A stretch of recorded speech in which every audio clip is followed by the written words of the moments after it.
We asked that to parents, to students, and we got a very clear answer that post-secondary is still valued. I think the question of, is it affordable, and in what ways is it affordable? And that's the place we fit squarely. We are affordable. $4,500 a year full time is affordable. And we can help, if you're Pell eligible, it will more than cover.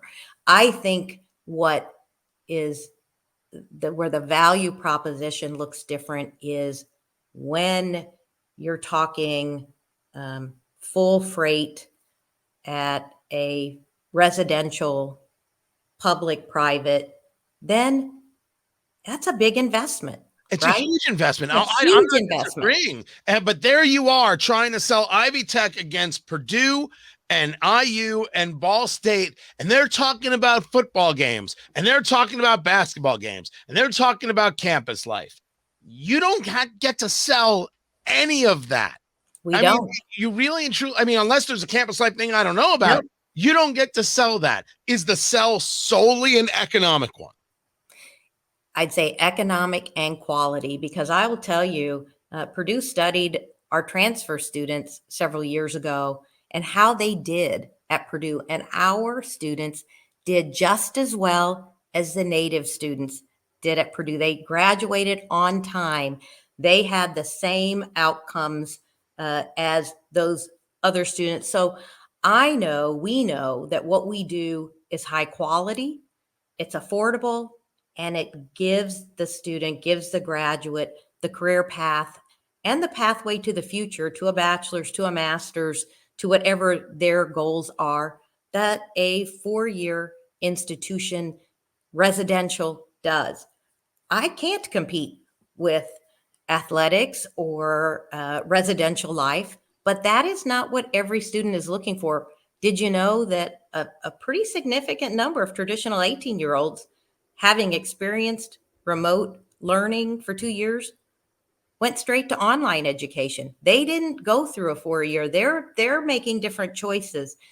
So I think we're at a transition point to what happens post high school. Our job at Ivy Tech is to make sure that we're here to be that spot for the serious learner who has a career in mind and wants to get there in the best way possible. And we're going to work with them to get there. Talking to Dr. Sue Ellspermann, president of Ivy Tech Community College.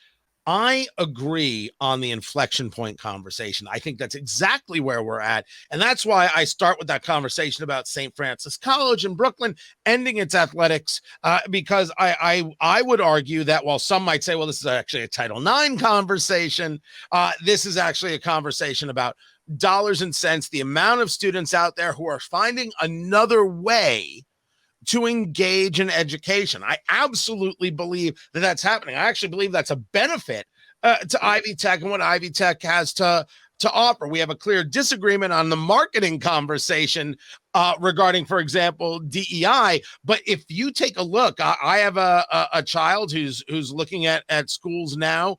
Every single university, every single one has some commentary to this thing, which I have serious discussions to be had about it and serious disagreements. I agree about the inflection point. I absolutely believe that is the case, and that what you're selling seems much more attractive to students. But nothing seems as attractive as the sweet, sweet cash they're going to make with the job that you're going to help them get. You talk about employers. Who are they? What are the fields? What are they paying?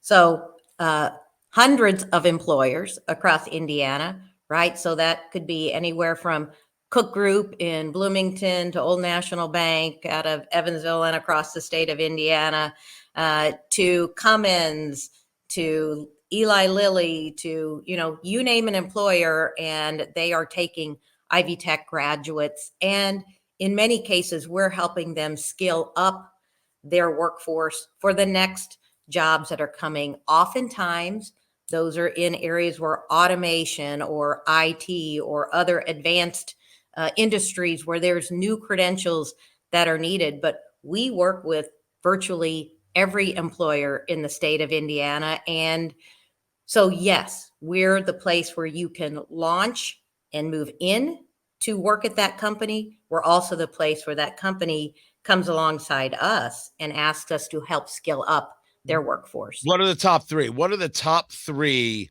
degrees, certificate? There are degrees, right? That's how Yeah, top three. Can I actually give them? Nursing would for sure be one of the top three good. with over 1,300 ASNs I a approve of year. this wholeheartedly. Yes, it's a very important one. Um, I will get back to you, and I will say, let me give you some of the top ones. Okay. We graduate more software developers than anywhere else in the state. We have, in the hundreds of probably low thousand of business administration, right? Going into business careers. In the IT arenas, there's going to be cybersecurity, welding, hundreds of welding credentials a year, and industrial maintenance, um, uh, automation and robotics. Think about those. But I know as I'm saying this off the top of my head, Tony, I'm sure I haven't given them to you in any good order. So we owe you that, and we'll be happy to get you that top 10 list if you'd like to which those are.